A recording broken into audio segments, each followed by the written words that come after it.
Hey guys, it's Nina, and today I'm going to do my March wrap-up. In the month of March, I read a total of about, I think it was like 18 books. Don't be alarmed by that number. A lot of them were juvenile books. I'm going to start with the novels and then move on to the kiddish books. So the first one in my stack is one that I just finished, and it is The Sacred Lies of Minnow Bly by Stephanie Oakes. Forgot her name for a minute. I loved this. I wasn't sure what to expect from this, and, it didn't disappoint. I give this a 4 stars. I don't know if I'm going to have a Goodreads review up by the time I post this video, but if I do, I will link it down below. This is a story about a young girl named Minnow who was part of a religious cult, and she tried to run away and separate from that, and they punished her by cutting off her hands. And so when her cult gets burned down and her prophet dies, she gets her freedom, but she beats someone up on the way, so she is in jail, and they are trying to figure out what happened to the religious cult housing, and they are trying to investigate her by it. We get a lot of back and forth from her memories, and it's actually really well executed. I absolutely love this story, and I love the main character and all the different ideas it had. It talked about the religion cult, but then it talked about Christianity, and it talked about atheists. You had a couple different viewpoints in it, and I absolutely loved it. Next we have Caraval by Stephanie Garber. This is an amazing book. I gave this 5 stars, and I have a BookTube review and a Goodreads review. I will link those down below. I love this book. It is about 2 sisters, and they're longing for Caraval because they want to get away from their abusive father. Caraval is a magical game where the audience gets involved, and it really sucks you in and takes you away from reality. It's a lot of confusion and adventure, and yeah, I loved it. That's all I'm going to say about this. Next is The Secret Year by Jennifer R. Hubbard. I gave this like a 2.5, maybe 3 stars. It's very short, so if you're looking for a quick read, maybe this. This is about a boy and a girl who had a secret romance going on for about a year, and then she tragically dies, and he's kind of left to deal with the guilt and thinking about her and dealing with coping with that. I didn't think it was that great a story. I liked the idea of the book. I don't think it was executed well. I was bored throughout most of it, and yeah. Next I have Isla and the Happily Ever After, and I believe I gave this 4 stars. This is by Stephanie Perkins. Wow, I'm on a roll with people named Stephanie here. There's 3 out of the 4 so far. I love this cover. If you haven't heard of Stephanie Perkins, where have you been? She is a young adult contemporary romance genius. She wrote Anne and the French Kiss and Lola and the Boy Next Door before these 2. This is the last in kind of like the companion series. I enjoyed it, but not as much as I would have when I was a little bit younger and was more into this type of thing.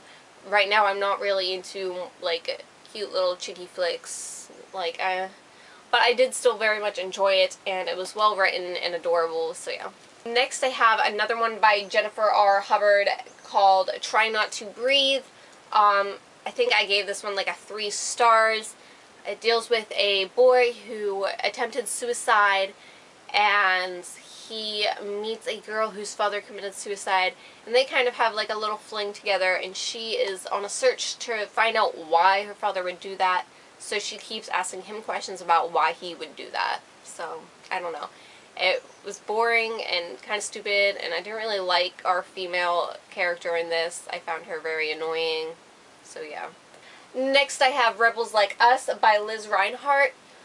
I also have a Goodreads and BookTube review. I will link those down below if you're interested. This is about a girl who has to move down to the South. She's African American. And when she moves down there, she kind of gets involved with a boy named Doyle, and she wants to go to prom with him, but their prom is segregated. So she kind of has to take over that and, you know, be a kick-ass hero in the faces of the minorities. And she, just cool, just cool. Oh, I think I gave this like 4 stars. I don't know if I said that. Next I have Everything, Everything by Nicola Yoon. You might have heard this book before. It's pretty short. There's going to be a movie about it. Nicola Yoon has also wrote The Sun Is Also a Star, which I have a review for. I will link down below. I absolutely loved The Sun Is Absolutely a Star. I gave that 5 stars. Everything, Everything wasn't as good as that to me. I gave this 4 stars. This is about a girl who's allergic to everything, and so she is forced to stay in her house for her entire life, but a boy comes along and changes everything. The next novel I have is The Hate U Give by Angie Thomas. I keep wanting to call her Aggie. Angie Thomas, this is a debut novel, and it's based off the Black Lives Matter movement. This is about a young teenage African-American girl who witnesses her best friend getting shot by a police officer, and it goes all into that, and I have a review on that. I will link that down below too. The last novel I have is called The Empress of a Thousand Skies by Rhonda Belza. I'm not counting this because I DNF'd it. It was too much for me. I read about 34 pages. I was bored, I wasn't really into it, and the thing that set me off the most was there's just too many unpronounceable names for me. I was having trouble keeping them straight in my head, but I don't know how to say them. It kind of all jumbled together, and it was making me very confused. So yeah, I DNF'd it. Next I have about 1 billion little kids books that I've read, just because I wanted to gain some random knowledge and facts. So first I have Minx, then I have Slugs and Snails, and then I have Worms, all by the same author. I, you know, probably give most of these 5 stars just because they were just little kid books giving random facts, and I loved it, so yeah. Then I have Edgar Allan Poe's Poetry for Young People. I really enjoyed this. I gave this 5 stars. It gave a little explanation before the poem so you understood what it was about, and then you got to read some of his marvelous works, and it included many of his poems, the dark and the romance ones, so I really enjoyed the diversity with that. Next I have Top 10 Urban Legends by Catherine Clay. I think I gave this like a 2 stars. This was really stupid. Next I have The World's Most Dangerous Bugs by Nick Healy. I thought this was pretty cool. I don't really know what I rated it, like 4 stars maybe. It was pretty awesome. Then I have Self-Harm and Suicide. I think I gave this like a 4 stars. I just gave you like facts and statistics and explanations to things like that, so yeah. And the last book I have is Buddhism. I really enjoyed this. I probably gave this like a 4 or 5 stars. It gives you kind of like the basic beliefs and stuff of the Buddhists, and it was really interesting and fun, and yeah. That is all I have for you today. I hope you have a wonderful day. Bye.